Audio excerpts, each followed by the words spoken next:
જો તમને પણ કમરમાં દુખાવો થતો હોય અને એ દુખાવો એક સાઈડ થાપાથી લઈને નીચેના ભાગ સુધી ઉતરતો હોય અથવા તો બંને પગમાં દુખાવો થતો હોય તો તમને પણ સાયટિકા હોઈ શકે છે. સાયટિકા માટેની અમુક કસરતો જે ઘરે કરવાથી દુખાવામાં રાહત મળી શકે છે, તો ચાલો આપણે જોઈએ.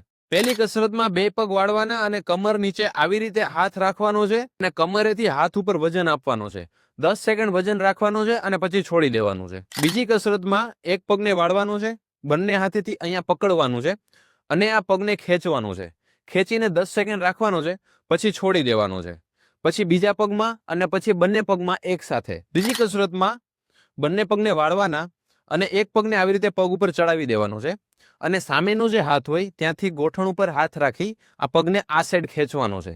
ખેંચીને 10 સેકન્ડ રાખવાનો, પછી છોડી દેવાનું અને પછી એવું બીજા પગમાં કરવાનું છે. આ બધી એક્સરસાઇઝ દિવસમાં 2 થી 3 વખત અને 10-10 રિપીટેશન કરવાના છે.